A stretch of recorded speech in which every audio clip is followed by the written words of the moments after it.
We're talking about mindset shift, how to achieve more with less. And today's the day we're going to do it. What if working harder isn't the answer? What if it's the key to success? Working smarter.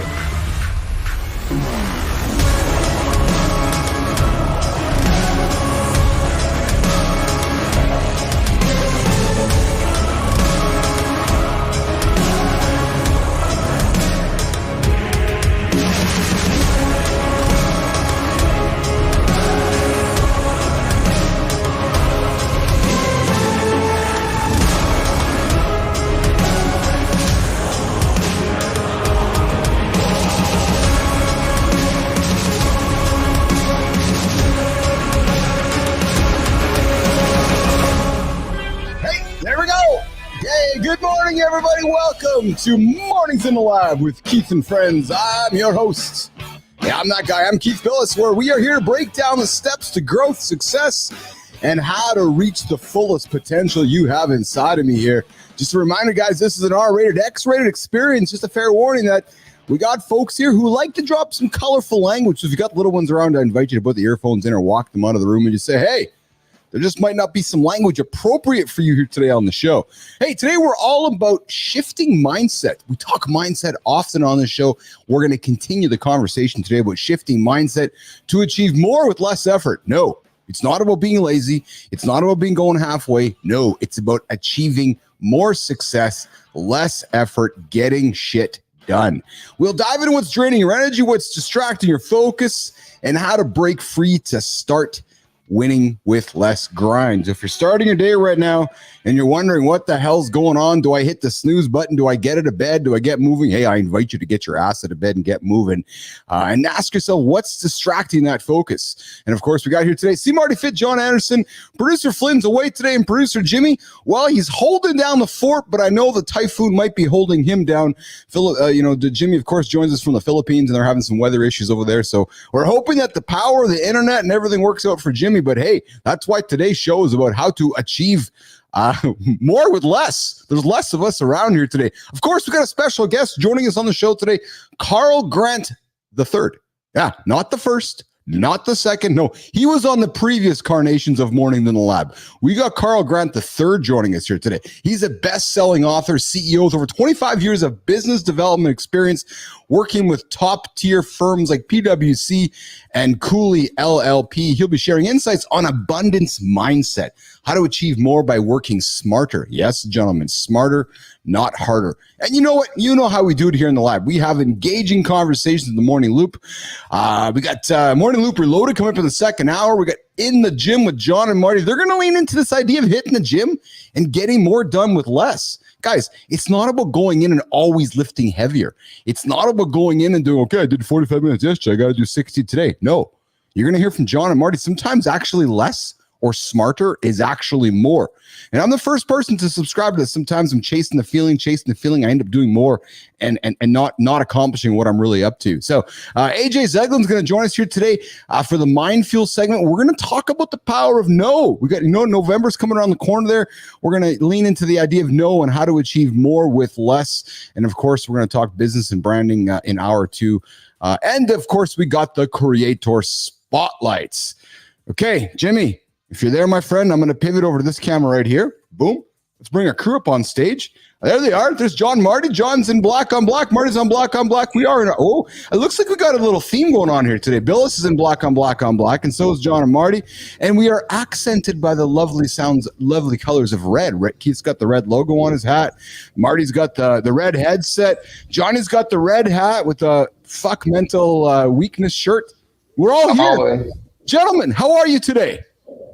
I feel amazing. Like $1 million, man. Yesterday was a scheduled day off from the gym, and I am healed, and I am ready to tear the fucking head off a lion today. Hey. That's how I feel on Mondays when I take Sunday off. Oh, yeah? Yeah. I did back yesterday, so I don't feel like that today. But no. And as we learned, Marty, the back is a massive muscle. Right, so you must have clearly crushed it yesterday. What did you get done for back workout? You know what, Marty? I got a little story here that if we have time to pull up today, I found a little story about Rock's go-to back workout. The Rock, Dwayne Johnson, of course. He's got a pillar. He's got a pillar exercise he always talks about. But Marty, what did you crush yesterday on the back, brother? Seated row, lat pull down, bent over row, RDL, curls, pull ups, a little bit of everything, man. You know, you walked out like this, eh? Just like this, like just big lats, I'm feeling it, man. I'm feeling it. I feel like Jon Andersen today. There we go, baby. Good morning, Mimi. I see you in the comments, and good morning, FNDT Dog. What's up? What's up? I invite you guys to subscribe to the channel, like the channel, say what you got to say. But we are here every single day. Johnny, I know you were take an active recovery day yesterday. So you say you got up today just looking to attack the day. Did you? Yeah, I could kind of feel it. By about 4 o'clock in the afternoon yesterday, I was starting to chomp the bit, like, oh fuck, here we go. You know, it's like I could feel it was like in the morning. I can't say I was hurting, but I was a little off. You know, hence the fact that I stepped on my dick a few times in my segment. You know, that's normally not me. Yeah. My brain was just not as clear. A lot of times I could feel it in my head before my body, and so by the end of the day, it was my body had caught up. And it's like everything just kind of starts to come together, and I could feel myself like, oh, here we go. It's like I can just kind of feel it bubbling up, and then I was up at Jesus Christ, I was up at 2:34 today, dude. Like, me too. Yeah, I was. I mean, the alarm. I mean, I was like, come on, man, you got to stay in bed till at least 3 o'clock, and I was like, am I going to sit here and stare at the ceiling? No, I'm going to get up and do some. I'm going to get up and start enjoying the day. Good for you. Good for you, man. Good for you. And Marty, you were cracking the light of dawn too this morning. Not on purpose. I just couldn't sleep for whatever reason, man. It just fucking a couple of times a month, I just can't sleep. I'm just up. Like let's let me tell you, it's after big muscles when you after a leg work, a nasty leg workout or nasty back workout. Very often you're not going to sleep well. That's just the nature of the game. So maybe that's it. Yeah. Maybe that's it. So here's the trick of the trade. What you got to do if you can. Move that workout a little bit earlier in your day, because what happens is your body, it's all wound up. You know, you're beating up on it. It's under attack, and it's like it takes a while to settle it back down. And usually you'll be hungrier the next day too, and because the body's trying to heal from them. It's a lot of tissue that you broke down. Yes. You know? Yeah. Hey, I got a question for both you boys. A relatability question for our audience. I know you guys are extremely disciplined. Very much into habits and habit stacking, and you guys, you knock your boxes off as you go through your day, but you're also human and you get tired. And I know when I get tired, my body and my mind wants to chase carbohydrates and bad food. So Johnny, Marty, when you guys are tired and chasing, your mind is a little foggy and your mind is a little off. And John, I'll start with you yesterday. Make yourself relatable to the audience. I know you're disciplined, highly disciplined, but I got to assume, maybe I'm wrong, but I'm going to make some assumptions here. When you're tired and foggy and kind of just a little bit off, do you see yourself still struggle sometimes with like kind of wanting to reach for that comfort? Or have you conditioned yourself to say fucking no? Or Terry's like, Johnny, what are you doing? Or make yourself relatable to somebody tuning in right now who's like, oh, so Johnny actually has the troubles too when he's tired. Well, it's kind of all the above. I mean, yesterday, what I did was I made sure that I had my food ready to go, because if I'm in a position where I'm gonna have to get up, I'm gonna feel a little goofy, call it whatever goofy, kind of summarize everything you just said. Yes. I got to make a food choice. I got to open up the refrigerator. Yes. And what am I going to eat? I got all the food that I'm supposed to eat in there, but I'm not going to make even a good decision with my food. So basically, Terry and I made these. It was crazy. I made a video on. It was 20. I said in the video 20 pounds, but I was actually mistaken. 22 pounds of ground beef. There was so much, we had to get a goddamn bucket to mix it up, right? And so basically, each one of these things came out at basically 3/4 of a pound cooked. So I was basically, in a day like that, I'm tired. I know I got to eat. I got to rest. So I was basically eating one of these about every 2.5 hours. So every time I was time to eat, I knew exactly what I was going to eat. So basically, to answer your question, how I deal with not making the bad decisions. Yeah. On that day, I know it's going to be hard. So I make the decisions ahead of time. I don't make the decisions in a state where I know that I'm not a good decision maker. Yeah. And that way it's just premeditated. All I got to do is go. And she made this ripping salad. I call it her crack salads because they're so fucking good. I can't stop eating them. I mean, Jesus Christ. I told her, I said, look, you got to you got to pull the throttle back on these things because they're so fucking good. I'll eat until I pop. It's salad, so it's easy to justify, right? Yes, but, yes. So basically, I had one of these burgers with a big couple of big tongs of the salad on top, and I just made my decision, and boom. And then even better, she cooked a couple of big old nasty tomahawks for my last meal. So it was a good day of eating, but all decided ahead of time. Yeah. You crush burgers with bun or bunless? Come on, man. You're gonna ask that question. Come on, man. I'm just asking for the audience. Christ. Come on, man. You know who you're talking to, man. No, yeah, no. I mean, there's of course the bunless for sure. But let me say something. If I was to eat the bun, I'm just talking about me, not everybody. Yeah. I would not feel well because that processed food really it makes me feel poorly. So for me, I've eaten in a way where I've found I eat the way that makes me feel good. So when I eat something like a bun and it makes me feel poorly, the pleasure it's not even close to outweighing, I guess you'd say the consequence. And so for me, it's very easy. And I knew the answer, but again, I go back to our show and I go back to guys who bands who were in concerts, right? Like you think about Metallica, right? They're like, oh my God, do I got to play Enter Sandman again? I've played that fucking 800 times in my career and this audience wants to hear it. but there's people that are listening right now going, really? So Jon actually doesn't eat the bun, right? So, but Marty, as you go through so same question to you, as you chase days where you're tired, are you as disciplined in advance to get your food ready? Or are there days you're like, fuck, I'm making a bad decision. I'm just going to deal with it. Nah, stay disciplined. Anytime I make a bad decision, it's not on a frustrating day. Interesting. Yeah. It's not, it's usually with friends or an event, but I stay locked in. Yeah, I stay locked in. And then Marty, when you find yourself making a bad decision, do you beat yourself up in your head or have you gotten to a point where you don't, Good for you. Never. Because my habits are too good on the regular to even get mad at it. Yes. 100%. And then on that level, just to kind of go a little further, if I was going to eat some carbohydrates, which occasionally I'll do it based on, where I am, what's going on. Yeah. It's surely not going to be a fucking bun for Christ's sake. A bun is processed food. Like for example, if I was to have some rice, a single ingredient food, I would feel fine. It's not the carbohydrate that does it. It's the form of carbohydrate. Yes. That does it. Yeah. So I crushed some. Lauren made some incredible meatballs last night, and she with some high protein pasta, like very very high protein, high nutrients, and just a little bit of it. But that's what I crushed. But those meatballs, man, just non freaking stop, just crushing.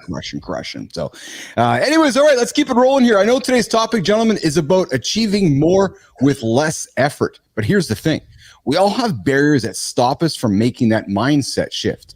We're talking about with Jon and Marty, making bad decisions, good decisions with food. And some of those barriers are external, tight schedules, friends' influences, out late at night, overwhelming demands, or even the expectations of others or yourself. But here's the reality, guys. Those toughest barriers are the internal ones, the self-doubt. That's why I asked Marty the question. When he makes bad choices, he beat himself out. Does he beat himself up? That self-doubt, the fear of change, the need to stay busy, the need to do something just to feel productive. But nation, I'm going to tell you something. Achieving more with less effort starts with getting brutally honest about what's driving your effort in the first place. It's pausing, slowing down, and asking what you're doing. Are you grinding because you believe that it's necessary? Or are you grinding because it's a habit? That is the key question. So whether it's a fear of slowing down, or it's a fear of being judged, or a comfort zone that is no longer serving you, today is about recognizing those patterns, Business Athlete Nation, and breaking free from them.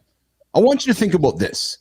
If you can change one habit while listening to Marty, listening to Jon, myself, or Carl coming up today, if you could change one habit or belief right now, that would free up your energy. Think about that. You hear Marty and Jon talking often about making decisions the night before. So you get up in the morning and you have a bunch of decisions to make. Well, you got another one to make. So think about it. For me, it's about focusing on the impact over the effort. When I'm doing something, I'm asking myself, what's the impact I'm going to have over the effort that I'm doing? It's not about how hard I work or how many hours I put in. I know I'm putting the work in. I know I'm showing up. It's what I do. But it's about being intentional. That keyword, being intentional with my time and my energy, making sure the things move the needle. Listen, it's not easy, The real magic happens when you trust yourself enough to work smarter, not harder. So Business Athlete Nation, today I'm going to challenge you. What's one shift you can make that will unlock more wins with less effort? I invite you, drop it in the comments, drop it in the LinkedIn feed. Let me know, let Jon, let Marty knows what's one thing you're going to do. And remember, no month is around the corner. If you want to say yes to a big goal, you're probably going to have to say no to many more along the way. So, all right, let's get to the accountability check-in. But before we do that, Jimmy, I want to quickly throw a video on screen here. I don't see Carl here in the stream yet here. So, there's Carl. Carl, I see you in the horizontal stream. Carl, you have a link in your inbox there, which I need to get you in the vertical stream as well. So you have two streams that I need you to get on there, Carl. So if you can open up that second link there, that'll get you onto that vertical stream as well. But before I do that, what's going on, Joseph Hernandez? I see you there in the comments. Marty, Jimmy, Johnny, did you guys see the video drop by Nike yesterday with LeBron and Bronny? No. Was that the when he put the cereal in the truck? Yeah, I saw that. That's funny, man. So I want to throw. I got a video for Jon Andersen too. I'm gonna throw this on the screen, Jimmy. That's serious. He used my whole name. That's got to be serious shit. It's serious. I got a fun video here I want to show before we go to the accountability check-in and bring Carl Grant in. But so we were talking LeBron and Bronny yesterday, and I just kind of wanted to follow it up. But Jimmy, I got the vertical, you got the horizontal. Let's rock and roll. Do this here. Check this out, guys. Let's check it out. Check this out, Johnny. Look at this. All right, man, I got you. This is the best. There's Bronny going to the car. Oh, mercy. Oh. And then look at Dad just driving away. Hey, Rook, better not be late. Yo, are you serious? Come on, man. Hey, clean up my driveway. It's a mess. Yo, you're too old for this. I love that, man. And I thought that's kind of the theme, right? How to achieve more with less effort. There wasn't a lot of effort there. He went and got a bunch of cereal, dumped it into his kid's car, and just set up the camera and said, "Let's go see what's going to happen." I thought that was pretty funny, man. I loved seeing that commercial, and of course Nike does that. But Marty, when you saw it, would you get a little crack into that, or what? Was that the commercial, or did he really do that? Like, I want to know if he really did the prank and they happened to just record it. He was like, "Yo, I'm gonna do this prank on Bronny." I gotta think it, or was it staged? I gotta think it was a bit of both, because I saw the Nike swoosh at the end there, but I just thought it was a pretty humorous side of things. Yeah, that was pretty good. I mean, man. that's a shit. I mean, I don't even know how many. I don't think I could count that high. How many goddamn boxes of cereal must have taken to fill that car? Oh, dude, right? It would have been a ton. It would have been absolutely a ton. So, all right, Jimmy, let's rock and roll. We got Carl Grant hanging out in the green room in the center stage. I see you, Carl, in the vertical stream and the horizontal.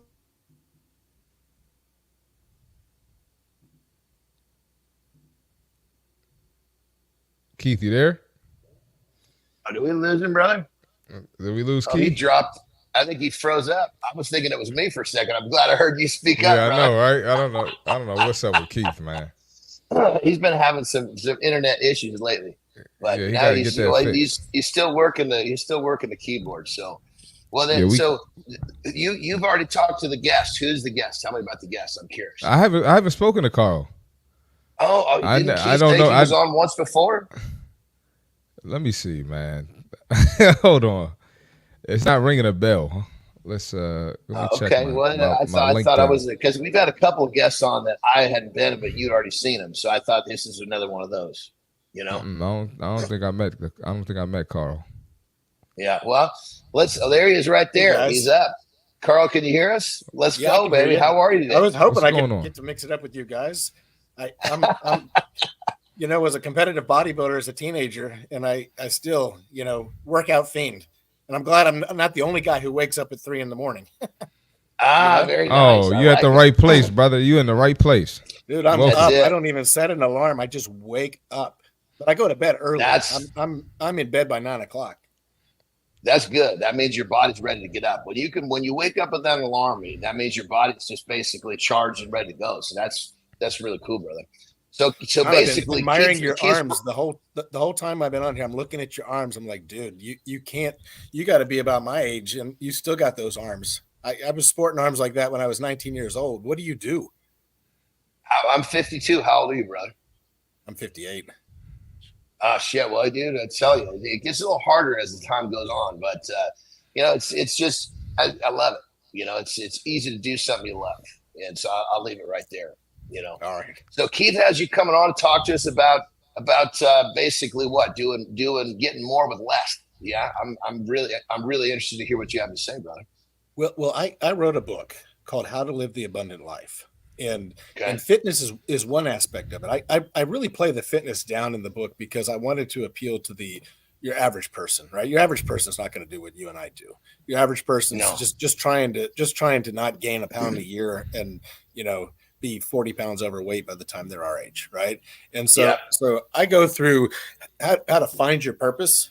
Because so many people walk through life without having a purpose and being rudderless. And so I talk about how to do that. I talk about how to maintain a sound mind. So many of us just will entertain whatever thought comes into our mind. And you know, your average person, the thoughts are negative. You know, I'm getting old. I'm ugly. I'm this, that, and the other thing. And they spin these things up in their mind. And it's really detrimental to their lives because then it starts to come out of their mouth and it starts to manifest itself. And so I get into how to only you control what goes through your mind.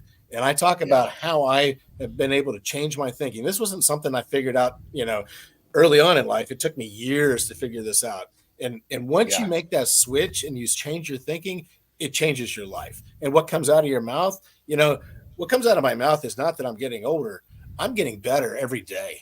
Every day I'm making progress, right? And so you look at me. Do I look 58 years old? I don't feel 58 years old. I feel like I did when I was in my 30s. I'm manifesting what I preach here. And then I talk about growing spiritually. This is not a chapter that's going to appeal to everyone, but for those who want to grow in that part of their life, I talk about how I made a change midlife. I had been an atheist my entire life, and I made a change. And you know, when I look at where I'm going now, it's much better than where I was. Talk about maintaining a healthy body, personal growth. You know, there are so many things that we think that we can't do, but you can do them. The key to doing the impossible is coming up with achievable goals that will get you to where you want to go. And I talk about a couple things that I did. I got my pilot's license. It seemed like the impossible thing. I didn't know any pilots growing up. I just saw airplanes flying. I said, I want to do that. And it took me 20 some odd years to get it, but I did it, right? When I was in high school, me going to Harvard University was not a possibility. I just didn't apply myself. But you know what? Later in life, I work with a lot of people that have gone to these elite universities. I figured out how to get myself into an executive ed program there. And you know what? I went to Harvard University. It wasn't that big of a deal. I'm just saying these things are not impossible. If you want to do them, I give a way to get there. And then also about developing and maintaining relationships. You know, this is really the key to abundance. It's not having a bunch of stuff and a bunch of money. It's about having people in your life who love you and who you love. And I talk about how to do that, and not just the family, but friends and the community and the workplace. And then establishing boundaries, because once you open yourself up and you're this lovable person, people will take everything you have if you let them. So you have to establish those boundaries. And you know, I'm sure you guys protect your workouts, right? Whenever you get up in the morning or in the evening or wherever you go to the gym, if you don't block out that time in your day, somebody's going to take that time from you. So I talk about how to safeguard those moments that are important to you. And so that's essentially what I cover in this book. And it's not something that I was born knowing. It's something that I learned through a life of making mistakes and learning the hard way. So the younger people that get a hold of this book will be able to avoid a lot of the mistakes that I made. It's amazing, brother. I mean, everything you're saying is amazing, and I'm kind of with you. I subscribe to a lot of it. What was there a catalyst? Because you said you early in life you didn't have it. Was there like a turning point, or was it just kind of like you had little awakenings and they just kept stacking up as you grew older and more wise? I think it was little awakenings, right? Because it wasn't all at once. It was when I was 24 years old. I was living like most guys live, and you know, trying to get my way with every woman that I met. And you know what? I thought to myself, it was more of is this the best way to meet your future wife? And so I decided I needed to change my ways, and ultimately I couldn't on my own, and that's when I turned to God. And so that was an awakening. And you know what? A year after I made that decision, I met my wife, and I've been married 30 years, and I got 5 kids. So it's all been good. It worked for me. It maybe not be the path for everyone, but that was one awakening. Another awakening was when I was in my late 30s. I was 40 pounds overweight. You know what? I would walk, and I don't know that you guys look really fit, so you probably never experienced this, but my butt would jiggle when I walked. And you know what? That was a horrible feeling, Maybe if you're a woman, that's a good feeling. But I'm like, man, I got to change my ways. And so at that point, I started to figure out how to change my eating. At first, there were a lot of guys doing the Atkins diet around me, and that was the first hard cut over. I heard you guys talking about carbs, where I just banned carbs from my life, and I've moderated that approach a little bit as time went on, but it's that low carb, controlled calorie eating, and I figured out how to. Now I wear the same clothes, I'm the same weight as I was in high school, right? And so that was an awakening. And there have been several of those. I'm not going to go through every one of them, but like little pieces over time that you're like, oh, I don't have to think about it, whatever pops into my mind. I can change that. I can take lies and get rid of them and replace them with truths. And that's one of the best things I ever did. Well, I got just on a funny side note, hold on, Marty. On a funny side, I can relate, because there was a time in my life where I had a set of man tits that jiggled around pretty good. So my ass wasn't the jiggler, but the tits were. So I feel your pain, brother. Go ahead, Marty. I was going to ask, man. We shouldn't jiggle anywhere. Thank you. I'm right there with you. I was going to ask. So you got this situation where you like, my ass is jiggling. I need to do something about it, right? Now, That's sure the first time I've ever admitted that in public, Marty. I'm kind of embarrassed. Hey, this is the place to do it. This is the place to do it. That's it, baby. I'm sure you had people around you that probably made you feel like that was okay and you didn't need to change or anything like that. So what tips do you have for somebody who's maybe surrounded by those type of people, and what's some practical steps they can take to get out of that mindset or separate themselves from that type of mindset? Come to think of it, I look at families where everybody makes themselves feel comfortable, because they're all growing fat together, right, and becoming unhealthy together. Unfortunately, my wife, after I kept buying bigger and bigger pant sizes, I went from a 32 to a 34 to a 35 to 36. It was just getting bigger and bigger. And she said, "How about you lose some weight and you don't buy all these big pants?"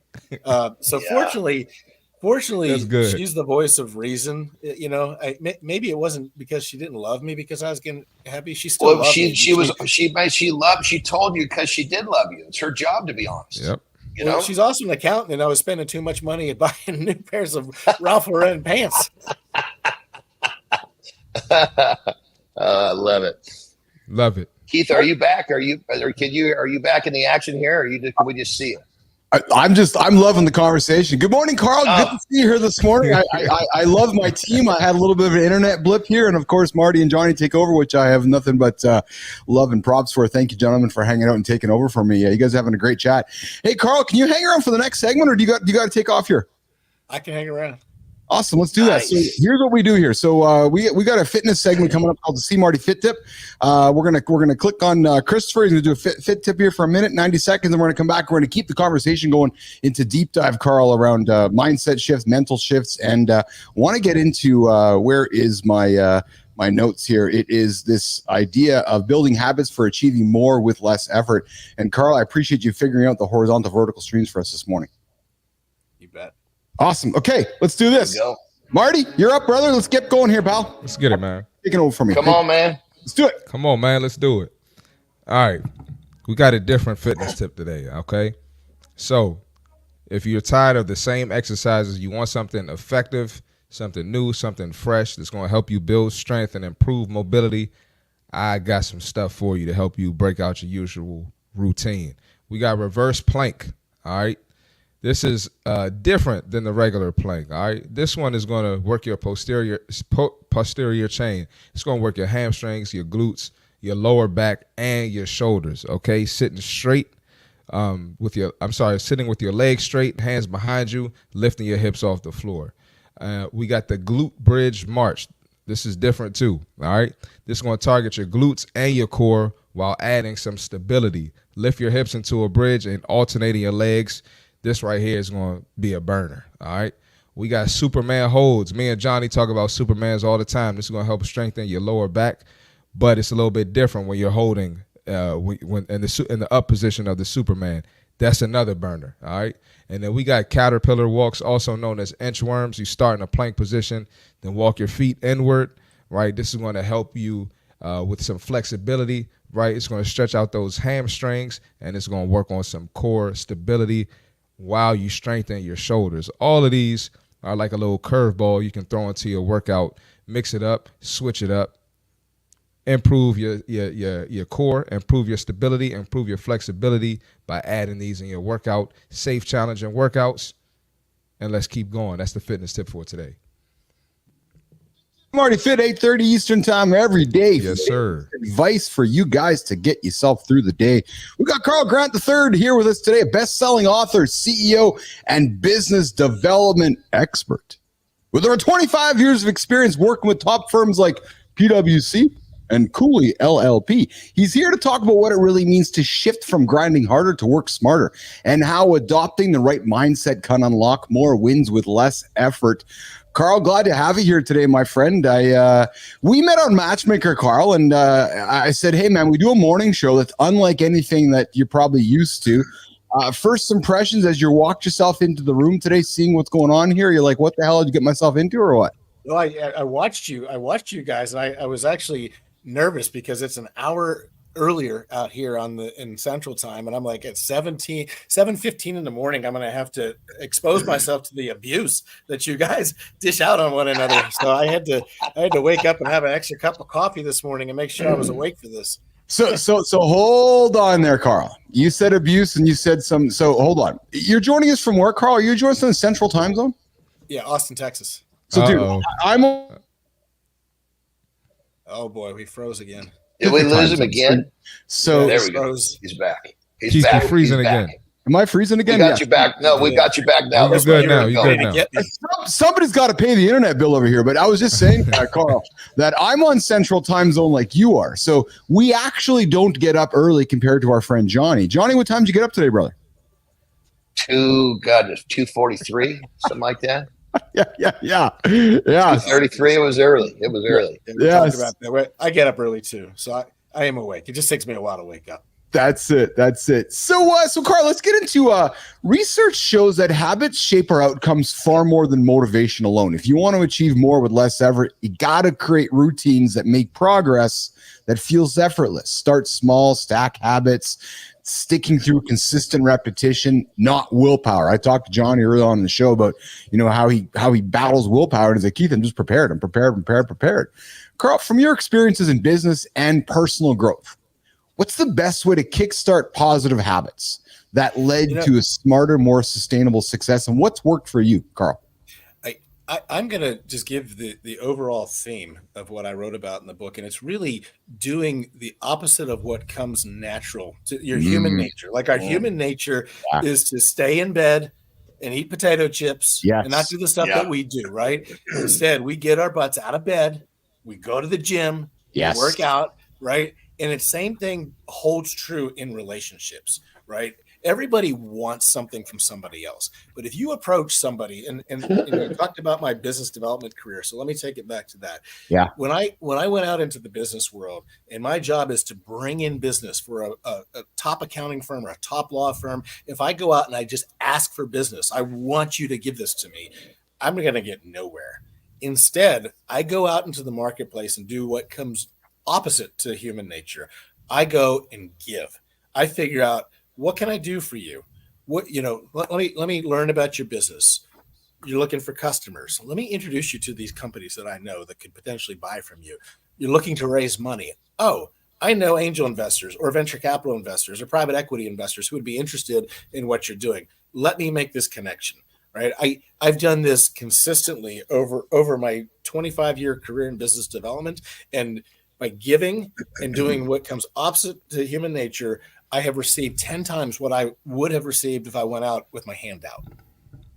So you're a big fan on giving. And when the time comes for you to receive, you sit back and receive. It just comes. You don't even really have to ask, you know? I mean, I do sometimes very, very softly, you know, like, we'd love to help you with that. If we can be helpful to you, let me know. But everybody knows what it is I do and who I represent. And when you give to somebody in a way that they feel like, wow, this guy has really helped me a lot, they're looking for a way to reciprocate. It's human nature. I could count on 2 fingers the people who didn't take that approach in life out of the thousands of people I dealt with throughout my career. But how did you learn that, Carl? We talked. Good question. How did you learn that? Jon had to grow up and be the fat kid and with the flip tits, and he's like, I don't like this. Marty had to be called a loser, and he had to learn things. Like, how did you learn? Was it Carl Grant the first, Carl Grant the second, to teach Carl Grant the third? Like, how did you learn this, Carl? No. Actually, I was the opposite of what I'm telling you to be today. I was the guy who always wanted everything from everybody. I wanted to be on top. I wanted to receive. And it really was that awakening that I spoke about when I was 24 years old, when I was trying to get right, to find my future wife. And I read the Bible for the first time, and I came across these radical statements like, it's better to give than to receive. Do unto others as you would have them do unto you. And I'm like, whoa. Like, he who wishes to be first must be last and servant of all. I'm like, whoa, my head was exploding listening to these words from Jesus. And I'm like, how does that practically apply in business, in life? And so I just went about trying to put those teachings into practice in the marketplace, and voila, they worked. So that's how I came to it. Yeah. Johnny. Yeah, I think, it's especially in our current world today, where, it's like everybody, I'm going to make $1 million. I'm going to do this. I'm going to do that. And what they're doing is they're basically chasing the wrong thing. If they chased creating a service and changing lives and making a difference, what they want would come. But when you're constantly focused on, the wrong metric, it's frustrating, and people get burned out because, when you're focused on something that doesn't actually fulfill you, you can only carry that, that path with any pace for so long. Marty, I know you're a man of faith, and I know that you shared that experience in the show here. When you hear Carl talk about his experience with faith and his experience discovering certain scriptures and certain passages and these lights going on, these aha moments for him, did you experience some of those same aha moments, Marty, as you've explored your relationship with the Bible? Absolutely, man. First of all, it's great to hear that, because that just validates everything I believe. Yeah. But one thing people don't realize is the Bible is a book of human nature, and I've talked about it on here before. And everything that you experience in life, you're gonna find it in the Bible. And I mean, I'm talking about everything, even political stuff. Literally everything. So it's definitely helped me. And now that I'm the younger guy on the show and seeing Carl go through that, it just gives me more hope and more faith for my future. You know what I like about this too, Carl and Marty and Johnny, is that we're talking about faith, we're talking about the Bible, but if somebody listens to the show regularly, they go, well, yeah, but this isn't really a hardcore Christian Bible show. No, it's a safe space for humans. Yep. Marty drops F-bombs and drops his stories, but he's got his values rooted in what he believes in. And it sounds the same with Carl. And we all need to find something that drives our beliefs, right, Carl? Yeah. Look, I lived 24 years on the wild side. I've been there, done that. Yeah. Don't need to do that anymore. I'm just glad I don't even tempt myself with that stuff anymore. I don't. What does the Bible say? A dog returns to its vomit, and the washed pig turns to the mud. I don't want to be that guy. I don't want to return to my vomit. I wanted to add this too about the Bible. You look at certain stories. You look at Moses. You look at Solomon. Those guys were not perfect. David. Oh no. Those guys were nowhere near perfect, and some of them did worse stuff than any of us will ever do in our lives. So. That's good to look at too. A lot of people think of holy, just perfect person that doesn't do anything wrong, and that's not what the Bible's about at all. So yeah. Every one of them, every one of them had sin in their lives. Everyone. Yep. The only one that didn't was Jesus, and that's who we all point to, right? But every other man, King David, who was oh yeah, I mean, man. he slept with Bathsheba and had her husband killed, Yep. and that reverberated throughout his life, but God blessed him still, because he turned. Right. And so I think what it does is it gives us a prescription for how we deal with our screw ups. Right. Because, like Marty, you and I aren't immune to screwing up. I mean, you just read about all the characters in the Bible. They all screwed up at some point. Even Solomon at the end of his life. Oh, yeah. He had 500 wives and they led him to chasing false gods at the end of his life. I don't want to end that way. It gives you prescriptions as to how not to go. Right. So exactly. I didn't mean to turn this thing into a Bible talk. No. Hey, I love it. I asked the question, right? And I've said this to Marty and Jon over and over again. This is a safe space for all kind of humans. We don't care what your religion is. We don't care what your sex is, what your, we want to create a safe space for men who want to have conversations like we're having today. It's all about hitting big goals, right? Well, because the bottom, let me just jump in there real quick to back you up, Keith, is that Marty, these guys are basically, they're both talking about how they find inspiration from the Bible. Yes. Call it's a book. Yes. They choose that book. And great. How many books do we talk about that inspire us to do shit? Well, this is just another book, and they find a lot of strength from it. So more power to them. Yeah, I agree with you, Johnny. And that's I could not agree more with that whole. Thanks, Johnny. Yeah, absolutely, baby. So, Carl, I got a final question for you as we work towards wrapping up our chat here today. Carl, the real power lies in mastering the micro moves to achieve that mindset shift of how to achieve more with less. It's less about the dramatic leaps and more about the steady momentum that builds until progress just becomes, frankly, inevitable.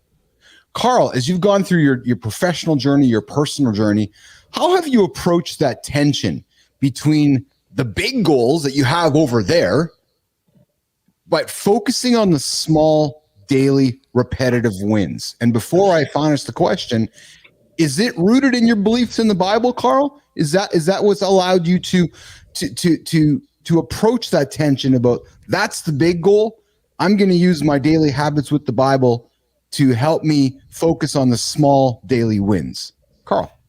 Well, the Bible comes into play in those moral decisions, right? Because you live well, you take good care of yourself, you maintain a good appearance, it's going to invite temptations into your life, right? Yes. So I thank God I've never given in to the temptations in the 30 years I've been married, and I don't intend to. But they surround you when you live that way. So making those decisions, you will not do this, that will ruin your marriage, right? But the same thing holds true, and I'm not going to attribute all this to the Bible. It's to self-will when it comes to what you put in your mouth, right? I look at dessert just like Jon. I'm sure you do. You look at that dessert looks good, right? But I know that, like, what do they say? A moment on the lips, forever on the hips, right? I make those decisions. I do take a cheat day. I do take a cheat day on Saturdays where I blow through all the rules. It's hard. It's hard for me to break it, but 6 days a week, I am as disciplined as can be. And it goes with the same type of discipline in the work life, right? I know that by doing the right thing by the other people I'm put in contact with, in the long run, it's going to pay off. But I have to discipline myself every day to say, do this for this person, help this person. This works, right? Because I, like everybody else, am flesh and doing I'm tempted to go by the easy path, but I know that the hard path and the right path, doing right by that other person, will pay off in the long run. And so I try to do that day in and day out, and I have to remind myself every day, and even in how I speak to my wife, you might be tempted to say something that you can't take back, but you got to stop yourself. Like you got to put the right words out of your mouth. You got to apologize when you've done something wrong. If we're in an argument and she's 80% wrong and I'm 20% wrong, I got to go apologize for my 20%. Maybe I just spoke improperly. And I got to say, I'm sorry for speaking harshly to you. And you know what? That typically will solve the problem if you just own up for what you've done. And so it's not the easy things I'm telling people to do. It's the hard things. And I wrote about that, all about that in How to Live the Abundant Life, because I think those are lessons that could help people. And that's why I took the time to write it.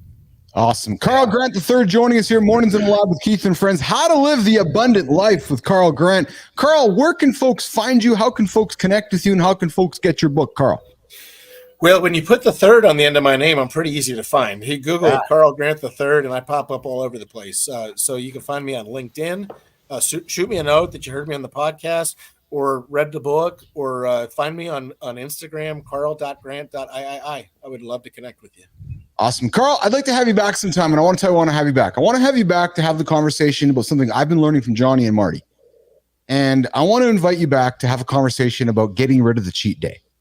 And I want to have you back about the conversation about why we, because I've been one of them with you, Carl, why we work so hard for so many days to unravel it all in one day. And I want to invite you back to the conversation to sit down with myself and Johnny. And I want to hear some things that John have taught me around this idea of working towards why do we want to undo all the greatness by a cheat day and reframing that. So not here calling you out negatively. I just want to invite you back to just invite you back to listen to some things that I've been learning from Johnny around this whole idea of the cheat day and perhaps reframing that.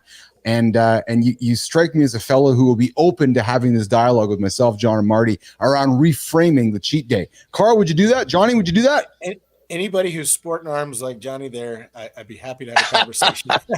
Yeah, because I'll tell you, both John and Marty have been reframing my idea around that. And I'd like to have you back I think we'll have a conversation around the cheat day and eating for purpose instead of pleasure. Carl, have a great day. You come back. It's now time for the Jon Andersen lifestyle tip of the day. And we got Johnny on the stage for a lifestyle tip. It's going to help you get. Thank you, Carl. Yeah, thank you, Carl. Yep. Pleasure talking with you today. Nice meeting you. Awesome. Thanks, Carl. See you, brother. Let's go, Johnny. All right, here we go. Check this out. Stop surrounding yourself with people who want something from you and trade them in for the people who want something for you. Now, let's break that down. What does that mean? Well, there's two types of people. There's the people that don't handle their shit. They don't take care of themselves. They're not self-sufficient, and their lives just seem to have all sorts of issues and problems, and they're constantly calling on you to help fix what they're not handling in their life. Then there's the people who are self-sufficient. They're doing their shit. They're handling their business, and they're working on great things. And they want you to join their party. They want you to do well like they're doing. So they want something for you. So it's time to do some friend inventory. Look at your friends, look who you're surrounded with, and decide who is it that wants something from you and who is it that wants something for you. Time to make a change. Time to look at the people who want something for you, surround yourself with them so you can get what you want. It's that simple. Would you drop every day here at 8:45? Jon Andersen lifestyle tips. We're here, mindset shift. How to achieve more with less. Today we got AJ Zeglin hanging out with us for the Minefield. What's up, Zeglin? What's up, guys? How you guys doing today? What's up, Zeglin? What's up, brother? You good there, AJ? Did we lose Keith? Oh yeah, I thought we lost Keith. No, everybody's here. I'm here. So AJ, we're here to hang out with Minefield today. We're talking about how to achieve less with more. And you and I talked a little bit yesterday. I sent you a note here before the show, and I said, hey, let's talk about this idea of no, right? And let's talk about this idea about where is my note here today? I lost it here. We talked about this idea of saying no, AJ, and the power of saying no. And we're talking today about mindset shift, how to achieve more with less. And often we got to say no before we can get yes done. Let's get into it, AJ, and talk about mental toughness and saying no for more. AJ. Yeah, I mean, you guys were just talking about the idea of reframing something, right? So I think that's where we start at. When we hear the word no, when we hear a word like boundaries, and we bring in boundaries, and they sound very restrictive, right? They have a negative connotation to them. But really, using the word no, establishing boundaries is really connected to our growth. They're opportunities that allow us to continue to grow and challenge ourselves. So, when we're saying no, I believe we had a conversation here maybe a couple of weeks ago, and I think it was Jon that had mentioned, when you're saying no to something, you're really saying yes to something else. Yes. And right. So it's that reframing it, right? When I'm creating a boundary, I'm not putting up a wall. Yes. Right? I'm not building this brick wall that doesn't allow me to grow or see or learn or anything, what's on the other side of that wall. When I'm creating a boundary, it's like I'm drawing a line, but there's no obstruction to my view of the world and my experiences and what I could take in and what I can learn and continue to grow. So it's really just about us reframing, shifting how we see those words, the word no, the idea of a boundary, and realizing that it's really about our growth potential. Good morning, Shinku. I see you there. AJ, you and I chatted yesterday about boundaries, and we were both, really kind of excitedly leaning into it, because society has always, at least from my perspective, my point of view, used boundaries as a negative. There's a guy listening to us right now. Yeah, I'm going to say Johnny growing up, and he hears boundaries like, wait a minute, shoulders go up, chest goes up. Marty's like, boundary? What do you mean? I don't want a boundary. No, what are you talking about? You're putting some constraint around me. AJ, talk about how boundaries actually can be, and perhaps might want to be reframed as a positive attribute instead of a negative. A boundary with our partner, a boundary with our children, a boundary with our own mirror. Let's talk about how we can reframe this idea of a boundary, AJ. And maybe that's what we want to do here in the lab with our audience over time, is creating a mindset shift that boundaries are a good word and a good thing to lean into. AJ Zeglin. Right. Yeah. So it's exactly as you described. It is a potential for us to grow. Right. So our boundaries that we currently have for ourselves, we'll create a boundary based on our experiences, and based on our experiences and our beliefs at the time, we generally create a set of rules for ourselves. Right. So, you might have, I'm trying to think of a good kind of basic example here. Maybe someone with like agoraphobia. So they're afraid of leaving the house and going outside. Right. They've created that rule for themselves that if they do something like that, something bad is going to happen, whatever that may be. Right. So, okay, let's create a boundary now for yourself. So your boundary is, you're going to go outside, but we're not going to leave your front yard, and I'm going to go with you. So we're going to be together. Right. And that's your new boundary. Right. So that's not restrictive. That's actually about growth. That's walking you right to the edge of your comfort zone, and then supporting you to grow and become better. Right. So now we've done that, and you're able to go in your front yard. We've created that boundary. Now we're like, okay, do I need this rule for myself anymore? I've been out in my front yard with you 30 days in a row and nothing bad has happened. Okay. Well, now maybe let's go for a walk around the block down the street, but I'm still going to stay with you. Right. So that's the new boundary that you've created for yourself. To still keep yourself safe, but it's not from a restrictive process. We're creating that boundary, and then we're pushing it until it doesn't serve us anymore. We don't need that rule anymore. And then we're extending that boundary, right? So it's all about growing. Marty, Johnny, in many ways, what he's talking about, Marty, I'm going to throw on the table here that, as we talked about with Carl, the Bible probably is in many ways creates boundaries for you.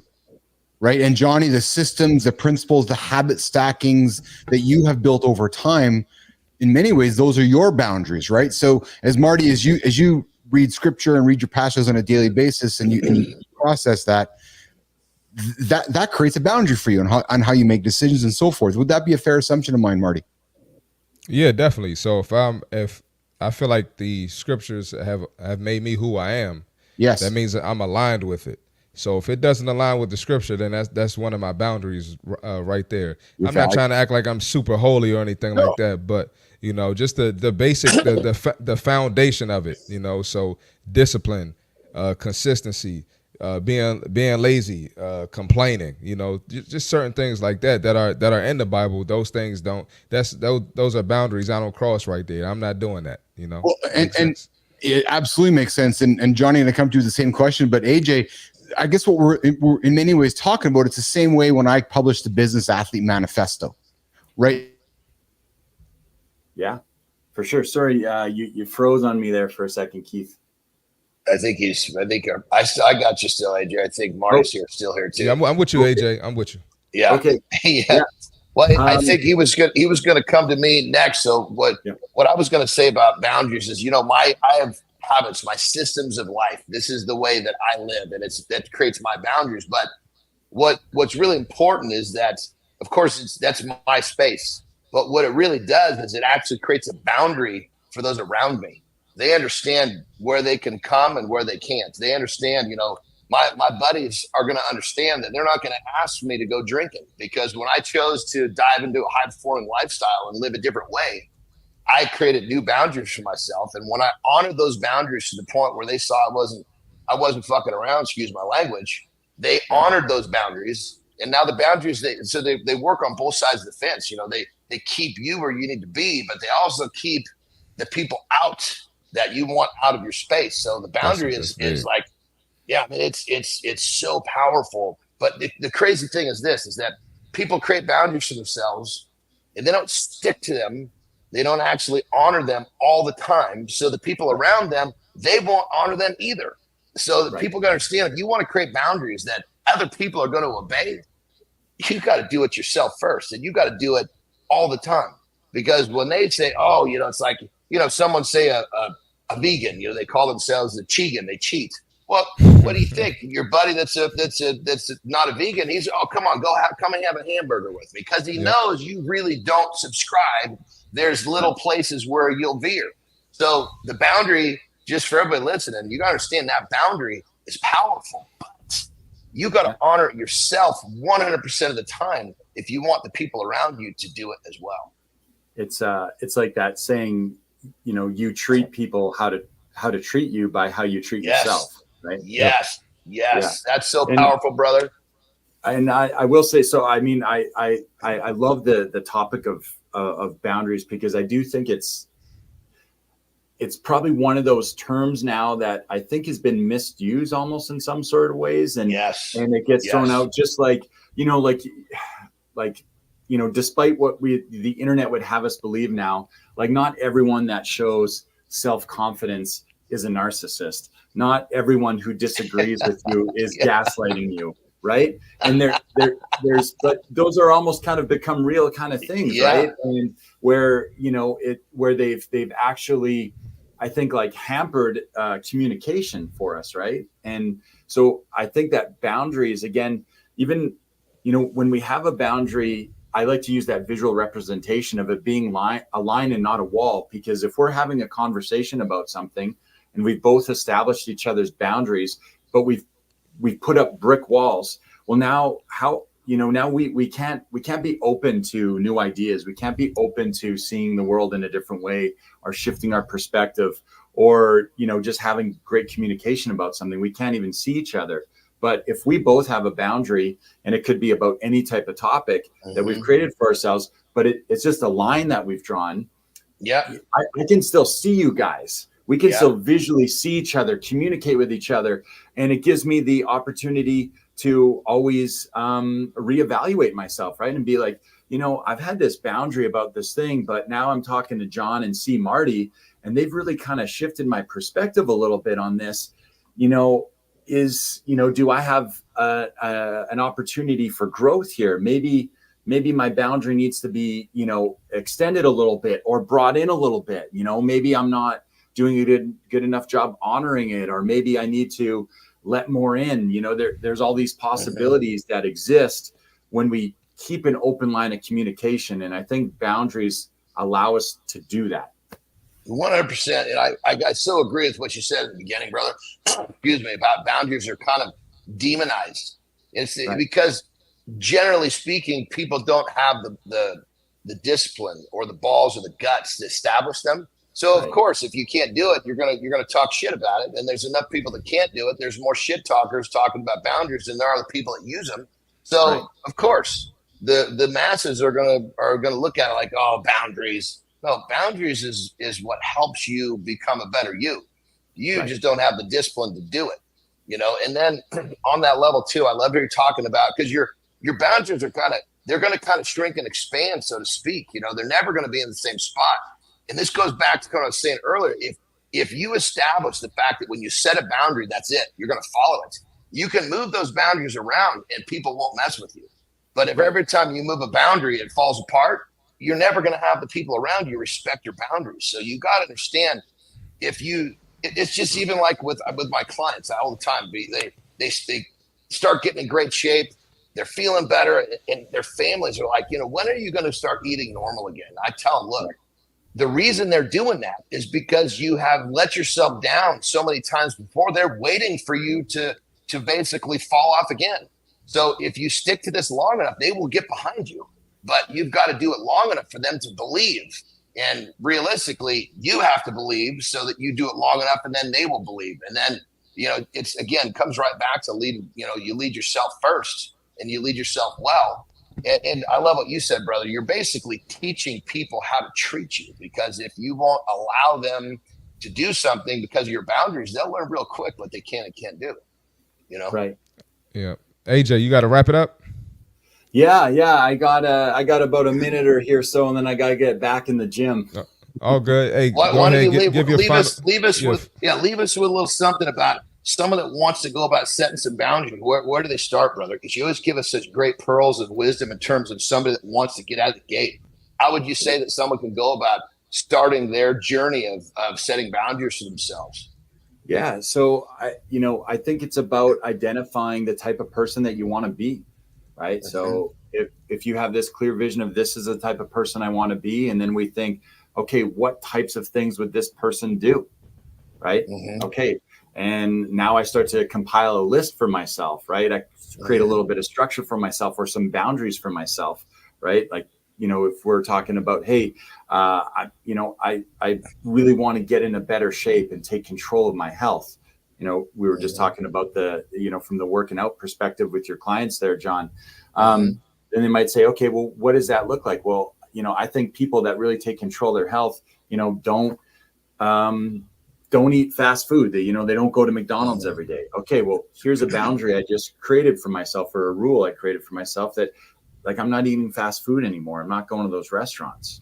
Right. And then now you have a boundary for yourself, right? You've created a boundary. And when you follow it, like you said, when you stick to it, then people are going to stop asking you to go. Maybe your buddies at work every morning are like, hey, let's go get Egg McMuffins. And, the first day you're like, I don't eat there anymore. And they're like, what are you talking about? And then you're like, day 2, day 3, day 4.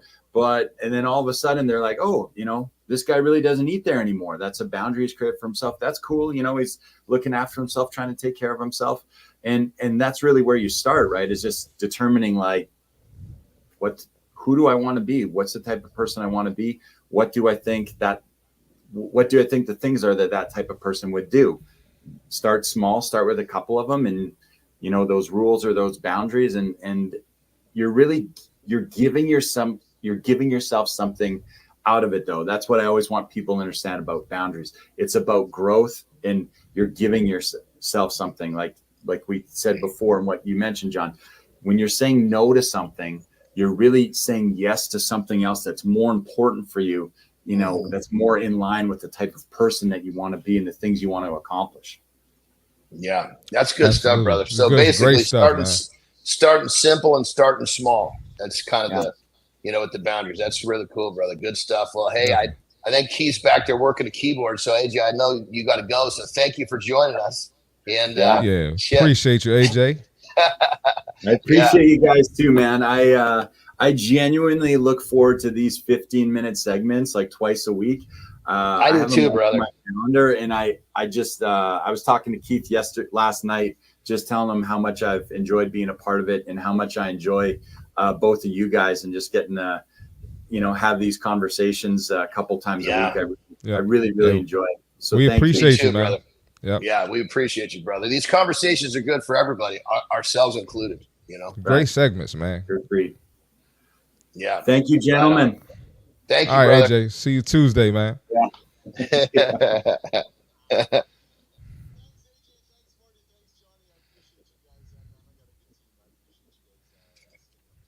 Absolutely.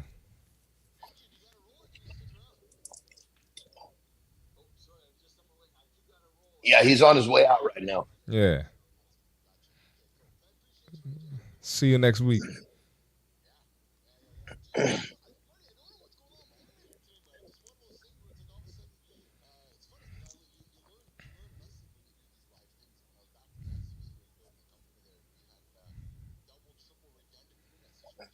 Yeah.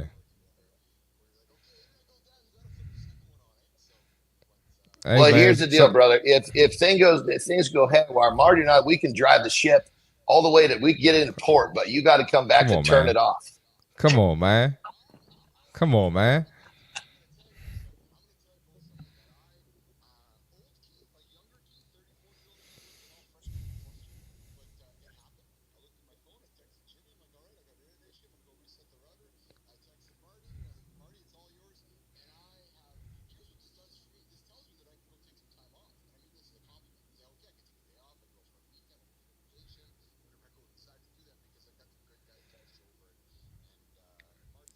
Well, I was about to say, you know, Johnny could talk all day.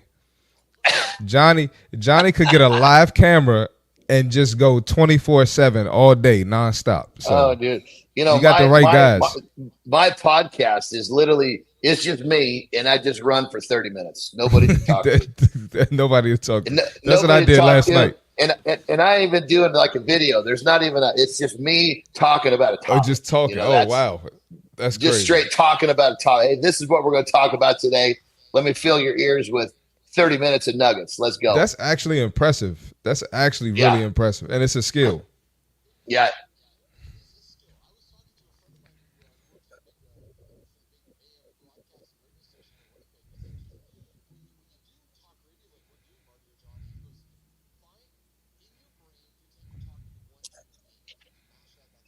Yep.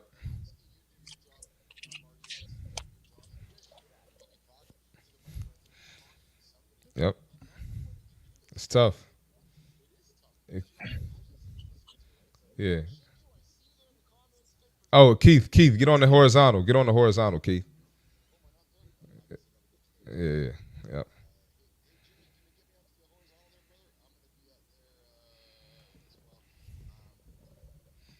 Good call, Marty. I missed that. I didn't see he was on. I didn't see he was on off the horizontal. Good call, Marty.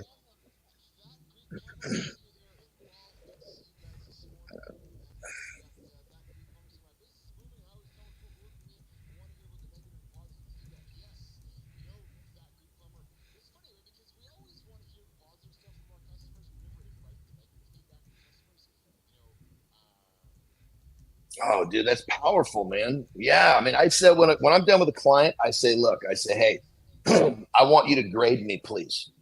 Tell me what I could do better. You know, tell me what you like, tell me what you didn't like. And the best part is the official time is over. But I say, look, if there's something that I can do better than I can do now, I'm still going to do it because my job is to create an amazing customer experience. And if I somehow miss something, I'll take accountability for it and I will hammer it down. There you go. Hey, I see you, but Bazayu, you want to roast us, but YouTube gave me a warning. Well, hey, give us a roast. Let's give a Marty's like, give us a roast. I already was on it. Yeah. We want to see the roast. Hey, Marty, Johnny, do you like, what kind of roast do you like? You like a flank roast, a rump roast? What kind of roast do you like, Marty? Brother, it would come if it's fucking coming from a cow, I'm gonna eat it. Yes, we know the answer to that question. Is there meat? Jesus Christ. Meat you don't eat, Johnny? Brother, I've eaten some fucking crazy meats, man. I mean, I've eaten like raw horse. What the fuck? Raw horse. What? Yeah, I've eaten actually, you know, the craziest one, this is trippy. It was literally a squid that they cut the head off right in front of me. And then cut the legs. And when I was eating the leg, it's still moving around like this, right? And they said, listen to me closely. You got to chew that thing all the way. Because if you try to swallow it and it's still moving around, that thing is going to grab a hold of the suction cups right here, and people choke to death from this shit. So take this seriously. Do not put that thing in your mouth and chew like a wild man until that thing stops moving before you try to swallow. Crazy. Keith and Marty just I don't even know what to say. And then I probably went and ate that shit. no. Well, then I ate. There's another one too. This is in Japan. It's called a puffer fish. And if they prepare that thing wrong, it'll kill you too. Yes. You know, God, I've been to so many different cultures, and I'm always excited to try different, it's normal to them. It's and that's the thing too, is that I don't allow myself to say, "Ooh, I'm not going to do that." I'm going to do things. Yeah, I'm gonna experience different shit, and I think I really, as a little guy who had a hard time doing what the other kids couldn't. Yes, I fucking take pride in doing the shit that the adults won't. Lauren, some things are better left unsaid, Johnny. What are we talking about? What are we talking about? The squid? What was so wrong with the squid? I think Good Time's laughing too. So I think it's just Good Time's definitely cracking up. You got everybody in stitches there, Johnny, with some of the food stories, man. Hey, when you were in North Korea, I want to keep going here with you, man. When you're in what did they feed you in North Korea? And how did you know it was like safe food? Well, I'll tell you, brother. We've all had Korean barbecue. Yeah. You never had fucking Korean barbecue until you have that shit in fucking communist country like North Korea. That's a different level of Korean barbecue. It was good. I mean, they fed us. It was like a dream. I mean, we're in this big hotel, and literally we could come downstairs into the dining room at any time of the day or night, sit down, and you'd have multiple waiters come out, and they didn't have a menu. You just tell them what you want, and they would go get it. It was crazy. Dude. Yeah. Speaking of dreams, before we flip to In the Gym here, and I know the show's been kind of a little bit before we go to In the Gym, researchers in California, for the first time ever, have successfully achieved a first chat, Marty, between two dreaming humans. That's crazy. Oh shit. That is crazy. So I was reading this morning, a startup called REM Space have achieved some neurotech company where they have successfully twice now induced lucid dreams and exchanged a simple message. So the company claimed that the participants were sleeping at their homes on September 24th when their specially developed apparatus remotely tracked their data through Wi-Fi. So in other words, Marty's sleeping over there, Keith's sleeping over here, and they successfully connected the two. And what it says here is that the company server detected that one of the candidates had entered a lucid dream state. It generated a random word, and it repeated it to the other person via earbuds.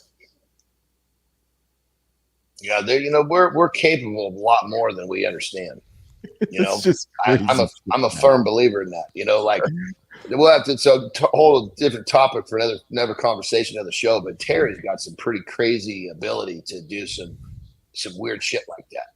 Yeah, well, yeah, you and I've talked a little bit about that. So yeah, I'd be interested in talking about that a little bit. But literally, I'll just share one little nugget with you, right? So she goes actually to these different schools where she learns how to do more of it, right? Yeah. And so she's at basically one of these schools, and she's learning how to do it. And she was in Arizona. I was in California. And she's doing one of their exercises where she's supposed to try to go and try to see what I'm doing, right, at home.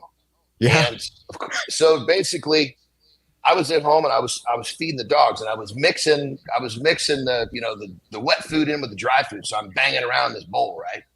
And she calls me and she goes, "Were you mixing something in the bowl?" What? It's like, That's yeah, crazy. 5 minutes ago I was stirring up the dog's food. Yeah, crazy shit. That is crazy shit. She goes, were you mixing something making a clanking sound? I'm hearing a clanking sound. Yeah. Metal clanking sound. That's called the spoon in a dog's bowl. Steel dog's bowl. Marty, I think we're gonna have to have Terry on the show for a week of Terry shows, talking about living with Johnny, talking about Johnny's stories, talking about what Terry talks about in her head and how Terry feeds Johnny. Terry time, Marty. We can have a whole list of Terry topics with Johnny, I think. Marty. Yeah, it's probably gonna be the truth. Johnny's exaggerating a little bit. Oh, no, you'll actually see it's the other way. I kind of play it down a little bit because most people don't fucking believe the shit that I'll say. But when someone else says it about me, then it's different. All right. Okay, listen, let's the show's been a little bit all over the place, take some technical issues, but it's all fine. Marty and John got the thing under control. I'm going to step off stage for a few minutes. I want these guys to get into the gym segment so we can create some content for our In the Gym podcast, the In the Gym show, which I know you guys enjoy seeing over on YouTube, a segment, 13 minute segment with these two guys talking in the gym stuff. Today, we're going to focus on achieving more in the gym by doing less. And often we think we have to do more. So, John, Marty, talk to Business Athlete Nation. I see Shinku there, Good Time there, Fit Presenter, that Greek plumber. Some guys are hitting the gym today. They think, I got to go crush a 2-hour workout. Or I got to go crush more today. I want to get you guys encouraging our audience to think about doing less today, thinking smarter instead of harder for today's In the Gym segment. Jimmy, I'm going to get off the stage for a few minutes. These guys are going to rock and roll. We'll come back and do the community corner and work towards wrapping up the show. All right, you boys, let's rock and roll, guys. Yeah. Let's get it. So check this out, Marty. I have this kind of analogy that I use with clients to help them understand what it means to do too much versus too little. So, So basically the back of your hand, it's kind of tender skin, right? So if you take a piece of sandpaper on this hand and you come up and you go 1, 2, 3, and then you go away and you come back, you keep coming like 1, 2, 3. Well, if that pace of coming back is too rapid, basically you're going to tear that skin up and it's going to start to bleed, right? Yep. Now, if that pace of coming back maintains, you're going to just chew a hole in your hand, meaning you're actually just burning up muscle tissue, so to speak. You're actually become catabolic. Now, if you slow the pace of coming back with the 1, 2, 3, that scab will heal, and basically that scab will turn into a callus. Now you're building. So you have to understand that the 1, 2, 3 and the pace of 1, 2, 3 has to do with the frequency of your workouts and how much you're doing. So the key is you're better off to do a little less, because then you're building that callus, versus you do a little too much. Now you're eating a hole in your hand. That summarizes how the body is going to either build muscle tissue or basically go catabolic with muscle tissue. Did that make sense to you, brother? Absolutely, man. So pretty much what Johnny is saying is you go to the gym consistently, right? You habit stack. You put those daily deposits in, or, 5 times a week, 3 times a week, 4 times a week, whatever your foundation is. You do that consistently. It's better than going intense for 30 days or intense for 2 weeks or intense for 1 day and then you don't go back to the gym for another 5 or 6 days. That's pretty much what Johnny is saying. And when you do these consistent days, you can do maybe, if you don't have a lot of time, you might can get away with 30 or 40 minutes. Right? Yes. It doesn't have to be an hour or two. Go ahead, John. What were you about to say? I was just going to back up what you're saying, because the people that are going crazy, they're too intense and they're going too fast for that 30 days. They can't maintain that pace anyway. So all they're doing is chewing a hole in their hand, so to speak, and then they get burned out. So they have a bad experience across the board. Versus when you pick a pace that you can maintain, 1, 2, 3, there's some time, the body heals. 1, 2, 3, there's some time. It's not too much. Next thing you know, you're building that callus. And so this is the perfect example of less is more. Now, I love what you said, brother, because not many people actually have the consistency and do too much. That rarely happens. But what happens all the time is what you said, and that is so key, is that people they start off and they go like fucking gangbusters for 30 days, 40 days, and they tear themselves all the shit. And then they don't feel good, and then they quit. That is literally that you can't make a worse choice. That's literally, and unfortunately, and I get it, people get all motivated. Well, you got to realize that. Take that motivation and put it on working on the habits, building the habits, work on the diet, because here's the formula. The formula that works is called work over time. That's it. That's it. Simple. And you don't have to do that much work when you're doing it on a schedule and you have the consistency.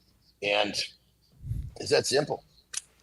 And exactly. And then I want to highlight something you said. It might have been last week or a couple weeks ago, where you said, you'll pick a day, it's not even every week, but you just like obliterate your legs or obliterate your back. Like you just go crazy. You pick one day to go absolutely insane. And when you're when you're in the gym consistently, you don't have to kill yourself every day. You don't have to be sore every day. You don't have to you don't have to leave with your cup being empty every day. You can still have a little bit in the tank when you leave. So that's another part. Yep. Well, and the thing about that is, like for me, that's something that, when I was younger, I used to be able to train harder more often, and I could still recover and do. So there's that piece of me that loves that. I'm going to just mess myself up. But like you said, it's once in a while, and usually I'm going to take a rest day right after that to make sure that I'm recovered. But the whole thing about this is when you put in that consistency, and I guess the thing is this is in our minds, somehow we connected, and you just kind of hit on this. We connect that we have to walk out of there feeling we got raped by an ape. You know what I mean? No, it's not. You don't want to feel like that because you're not going to want to come back tomorrow.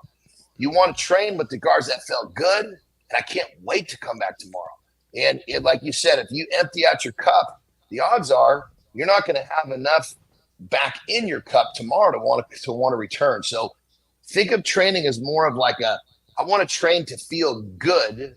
And once I feel good, I want to just maintain that feeling good. And it becomes kind of a way of life. I mean, for us, of course, we train for lots of reasons, but one of the primary is because it feels good. It makes me happy. It gives me the hormones that my brain releases, that it feels great.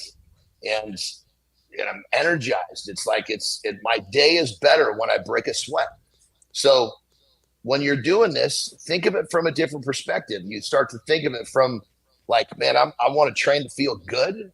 Then you don't have to kill yourself to feel good. And it becomes real easy to understand that finding, hey, I can go home a little early if I'm feeling it today. And that's part of what's going to make me feel good tomorrow. Yep. And we got Lauren's comment. She says, create a schedule of stressing the body on some days and then have them anchored with recovery days. Absolutely. Yep. And you have that program in your mind. Okay, Monday I'm doing this, Tuesday I'm doing this, Wednesday I'm doing this, Thursday I'm doing this. You don't want to be in a constant state of recovery. That absolutely fit presenter. And then another thing I wanted to bring up was the nutrition. And Carl kind of brought it up earlier, talking about the Atkins diet and how extreme that was. And now he kind of moderates, he doesn't go that extreme anymore. Another thing, you don't want to go on an extreme diet that you can't maintain for a long time. Yes. Because if you can't maintain that diet for a long time, you're not going to be able to maintain those results that you got from that extreme diet for a long time. Yeah, so, I mean, it's so true, bro. That's so true. I mean, if there's one thing that we can help people understand about the whole drill of training and nutrition, it's pick a pace that you can maintain. Once you maintain that, if you want a little more, take a little more. But it's about finding what works for you. Everybody is different. I mean, I love to train, but I'm 52 years old. Unfortunately, I don't get to train as much at this age as I could when I was 32 or 22. Yeah. But less is more. And, absolutely, at the same time, if I beat myself up too much, I don't feel good. I don't make the gains. I don't make the progress. So just remember, everybody's formula is different. You got to continue to understand and listen to your body. But remember, if you keep this one thought in mind, it's going to be a game changer. The formula called work over time. If you subscribe to that, you're going to be just fine. I got a question for both of you guys. It's not always about lifting the heaviest weight in the gym. No. It's not always about going to hit the 225 on the bench or the 250 on the bench. Marty, Jon, lean into this idea of sometimes less weights, more repetition, more focus. Like tune into this idea that it's not always, I got to hit the 405 on the squat rack. No, actually, maybe you want to hit the 135 on the squat rack and you want to slow your pace down and you want to increase your time under tension. Talk a little bit about this idea of dialing back weight loads. Well, I mean, I could literally speak to that on my last chest day. Is I got in there and I got myself warmed up, and I was really warm. I actually did what you could actually call a pre-exhaust exercise just to make sure that I was really ready to go. And I started doing some dumbbell pressing, and my left shoulder was just, it wasn't letting me have it. I was stretched, I was open. And as I'm doing this, it was just, when I say it wasn't having it, the tweak or the pain, whatever you want to call it, was getting slightly worse, not slightly better. So I had to bail on the dumbbell presses, which I was kind of bummed about, but I just snapped out. Okay, listen, dude, the goal is to walk out there feeling like you got a good workout. So I ended up doing machines for the rest of the day so that I could focus on putting in a good effort without actually making whatever's going on my shoulder worse. I walked out of there feeling like $1 million. Had I been stubborn and stayed there and tried to push through it, I probably wouldn't be doing chest this week. Well, that happens for much of us where we become stubborn and push through it. Marty, lean into this same example. Less is more in many occasions. Yeah, less is definitely more. And just to piggyback on Johnny, your body's going to talk to you, right? Yes. So there's a difference between being a bitch and and actually being hurt and you can't push through, right? When it's unbearable and you feel like you're about to injure yourself, okay, that's a sign you need to do something different, all right? Being a bitch is not showing up. There you go. It's true. Exactly. No, exactly. So, don't listen to that bitch voice. Yeah. Simple. And get after it when you can. So, and make adjustments as you have to. And I it's funny, Johnny, here he's commenting with the machines, because didn't we talk yesterday about machines are wrecking the gyms? Oh yeah, we got to talk about that. Sure. When it comes down to it, like on a dumbbell incline press or a dumbbell, say, flat press, you're not using a ton of core, but you are using some core. What people really got, where they really run to the machines, is the leg stuff. And the leg stuff is where your core really, or the overhead stuff. Even if you're doing there are some machines, even with overhead, you're still going to work your core. So you got to think of some of these movements that you just got to keep in. But yeah, when it comes down to it, the way I look at it is the machine is that thing that you use when you just fall back to getting the work done because you can't use the free weight. That's the way I look at it. There you go. All right, in the gym with Jon and Marty, the segment we drop every day at 9:15 Eastern time. Content and conversation to help you guys get fit in the gym with expert advice from these two guys who drop it every single day. Guys, I think we're going to wrap up the show here. We've had some technical issues. I have, not you guys. You guys have been awesome the whole show. You guys have been carrying old Uncle Keith here today. Jon and Marty are going to rock and roll. We're going to do the Creator Spotlight Community Corner. Then we're going to slowly work towards wrapping up our conversation here today. But boys, let's go around Let's go around the table quickly. Johnny, highlight today for you, besides Keith not being here for half the show? Well, I do honestly. I kind of love the fact that it's the show doesn't go perfect. Great, it's okay. Yeah, shit happens. Life happens. We audible. We keep going. It's not like Marty and I sat there with our thumbs up our butts. We kept rolling with the topics. We kept having fun with it. Yeah. So I love that. I think that even like yesterday when I stepped on my dick more than once in my segments, it's like, God damn, okay, wear it on your sleeve. It's okay. Shit happens. So I like the fact that we just let shit hang out because we're never going to be perfect and it's okay. Yeah. And before I throw to Marty with the same thing, I just want to echo that because, and I want to beat this drum for 20 or 30 seconds. Too often folks get so focused on it having to be perfect. Yes. Right. And I love the fact that, because that's what we're trying to do here, because guys sometimes roll over and they hit the snooze alarm. You do.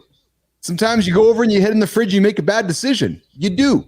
Right? And sometimes the internet doesn't work on the show. You do. Sometimes you're going to go to your meeting at work in the Zoom meeting and your kid's going to come into the room or the dog's going to come through. Everybody gets all fucking flustered. Come on, everybody. Just chill out, man. Right? I think that's the whole purpose of this show, right? Keith's alive. Marty's alive. John's alive. There's positivity coming here, right? So, and this also shows what the power of teamwork is, right? So I'm with you. I'm with you, Johnny. And good times, like, you guys are human. Yeah, we are, and we fuck up and make mistakes, and we do our building this airplane as we fly here. But Marty, what did you take out of the show today, brother? Hey man, we like the Boston Celtics, man. You Jason Tatum. John came through like Jaylen Brown, and I'm Drew Holiday. We got your back. It's all good. I love it, man. I love that. That's awesome. That's awesome. Yes, sir. All right, so you guys are going to rock and roll out of here. I have something I'm going to be throwing over onto your plate here, I suspect, later today, Mr. Christopher Martin and Jon Andersen. Probably Marty first. It's something that I've been working on quietly behind the scenes a lot, and it's going to be shown into your inbox, and it is the League of Business Athletes Nation. We got something coming up here around, we got November coming, no month, but I'm just going to tease you here. 100 days transform your life with the League of Business Athletes. Are you feeling stuck, unsatisfied, or know you're capable of more? Yeah. The League, a transformative 100-day experience designed for you guys, 25 to 54-year-old men who want to break free. You want to become a leader in your career, your health, your personal life. You're going to sit down and work with myself, Marty, Johnny, AJ, Jory, Rich. Yeah. Nothing like it on the planet. Coming soon from the Business Athlete Performance Lab and coming from us. So if you guys have been tuning in and you're wondering how you guys can take that next step, how you can work with Jon or Marty or Keith and all of us together, because you can work with Marty individually or Johnny individually. We got something the market hasn't seen before. And we're calling it the League, coming very soon. So Jon and Marty, I'm excited to share this with you guys, man. You guys are going to fucking love it. Check it out. We're going to talk more about it and going to get some advice from you guys. And we're going to roll this thing out because ideally we want to help guys achieve those big goals. We want to run them through the lab here. So guys, listen, I know you guys got to rock and roll. I just want to say on behalf of me to you two, I appreciate you guys. Thanks for helping me out today. Of course. Jimmy, I appreciate you helping me as well. The funny thing is, Marty and Jon, I thought Jimmy was going to be the one who's going to have the challenges today because he's over there at the typhoon there in the Philippines. And he's like, Keith, I'm going to go to my parents to get the internet to make the show work. I'm like, thanks, buddy. I'll be fine. And then I'm like, yeah, Mike Quinn on the 6K baud modem today. So you guys get out of here. Marty, I'm going to come knocking your doors today. Okay, brother? And Johnny, you as well. And I'm going to get to the creator spotlight. Jimmy, you guys have a good one, guys. Okay. We'll talk to you later. You too. Yep. All right. Thanks, boys. I appreciate it. Yep. All right. So we're going to keep the show going. Uncle Keith is still here. Yeah, true story. And Uncle Jimmy there, producer Jimmy on the buttons. And at this time, we like to get into what we call the community corner. And Jimmy, I'm going to go look at this camera. I'm looking at the right camera right now. We go to the community corner, and we like to celebrate humans that are doing great things on the planet while my mouse is just not working for me right now. And let's see here. Yeah, just a day of tech not working for Uncle Keith here. Good time, real deal, everybody there. Hope you guys stick around me for a few minutes here. We are going to get into the community corner segment, like I said. And where are my notes? I would do the do part, but producer Flynn would probably give me some grief on that. So I am going to find them right here. And yes, okay, community corner, where we highlight the incredible creators and innovators in our circle. And as you guys know, we've been very much focusing on the LinkedIn platform. We are slowly moving away to Substack and X and Threads and everything else. What's going on, Ben? I see you from Stockholm, Sweden. Ben, you are joining the morning show, the only morning show here in North America, because I know in Stockholm it's not the morning. No, I know. You're probably middle of the day or middle of the afternoon. So we got a morning show here in North America called Mornings in the Lab with Keith and Friends. My friends left. Yeah, so there's actually there's nobody around me right now. Although we do have good time. We do have good time hanging out with me. We have Real Deal Prime. We got my lovely girl Lauren there hanging out as well. That Greek plumber. Everybody here is tuning into the show. Continue to tune to the show, Uncle Keith. So we're going to continue with the Community Corner Creator Spotlight. Today, we're going to spotlight some people who are out there unlocking potential, working smarter, making serious moves.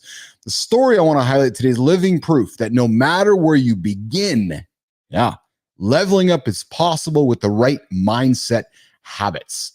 So today, we're going to feature a leader in the digital media and sales space. He's a powerhouse in the world of programmatic advertising. I worked in programmatic advertising for a while. I don't know. Sorry. Working with Google to help the biggest brands and agencies in Canada unlock top-tier performance from their ad investments. This spotlight person we're going to shine the light on today is a co-founder driven by psychology and growth. He co-founded, not going to say it, no, got to tease it a little bit. He co-founded a platform that helps people sharpen their persuasion, their persuasion skills, using insights from psychology and behavioral science.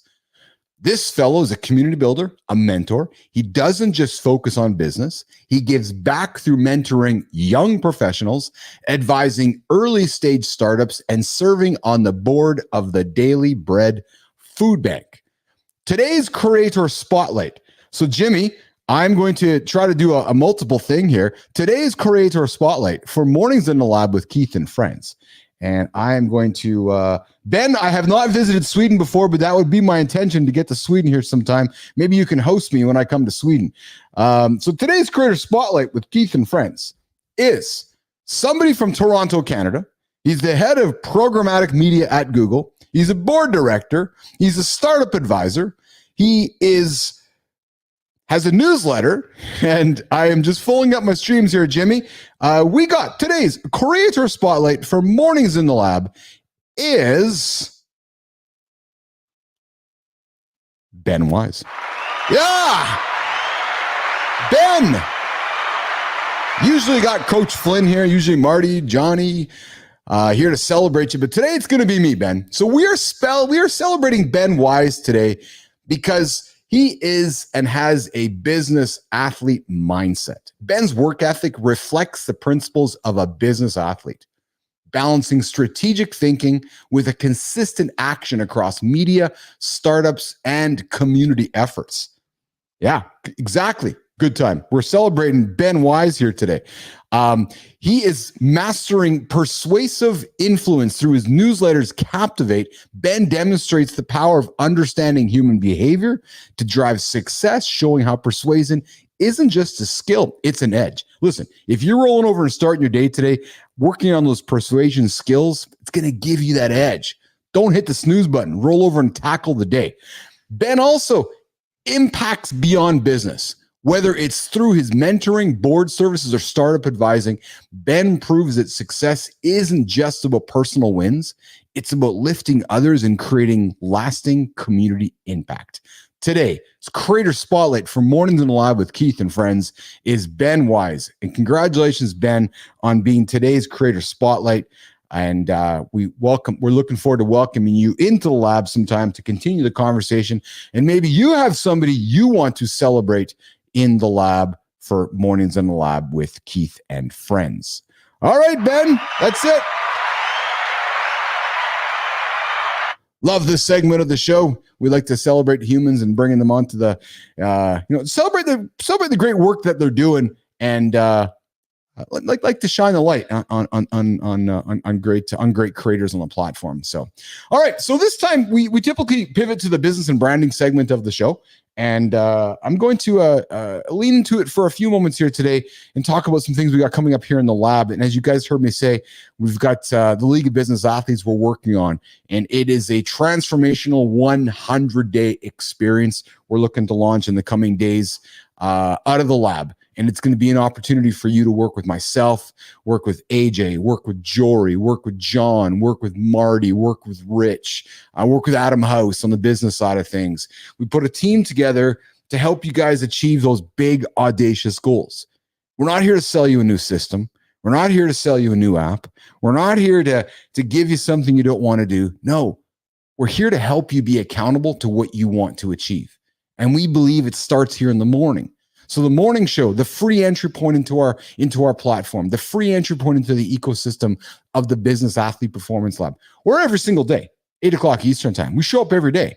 Our purpose to help you guys be accountable, to help you guys achieve those big goals. We're going to launch the league, an extension of the morning show, an extension of the Business Athlete Performance Lab, wrapped in a 100-day experience, inviting you to change your life. What I imagine, what will happen, you're going to start on day one feeling a certain way. At the end of that 100th day, on day 101, you're going to have more energy. You're going to look in the mirror and feel better about yourself. You're going to look at your friends, your partner, your family. They're going to look at you, and you're all going to feel better about yourself. You're going to look at your new digital personal brand. You're going to look at the resume you've had from days ago going, yeah, that's yesterday. You're going to wake up on day 101, and you are going to be a brand new man. So stay tuned for the league coming soon from the Business Athlete Performance Lab. Okay, I'm going to get out of here. I got some work to do today, and maybe it has to do with fixing up the internet along the way.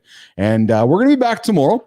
Of course, we are back tomorrow. Mornings in the Lab with Keith and Friends. I'm opening my calendar here to see who we got joining us tomorrow. I know we got guests tomorrow on the show here. Tomorrow we have tomorrow's show is going to be, I think it is going to be, yes, Janine Sua is going to join us tomorrow for Center Stage and Deep Dive. And of course, we got Jory Jansen joining us as well tomorrow. And our topic with Jory tomorrow is we're going to continue talking about food and nutrition. And tomorrow's conversation is going to be around nutrition periodization on Friday. So when, how you eat, where you eat, what you eat, and so forth. And maybe we're going to hear some liver stories from Jon Andersen as well. So we're going to get out of here. We're going to rock and roll, get towards the day. Going to get my second lift in. I crushed my cardio this morning. Going to go get my lift in for the day. And then we're going to keep crushing goals throughout the rest of the day and work on our program, the League of Business Athletes, to bring it out to you guys. So on behalf of John, on behalf of Marty, on behalf of producer Jimmy, behalf of AJ Zenglin, Carl Grant III, and myself, Keith Bilous, and all the guests in the feed. Ben, if you haven't subscribed, I invite you to subscribe to the channel. Good Time, Real Deal, Lauren, Shinku, Mike, That Greek Plumber, and everybody else who showed up this morning. I appreciate you. I thank you. I invite you to come back tomorrow. Mornings in the Lab with Keith and Friends, 8 o'clock Eastern time. The only morning show to help you guys get your ass out of bed, not hit the snooze button, and achieve those most audacious goals. We'll see you guys tomorrow. Have a good one.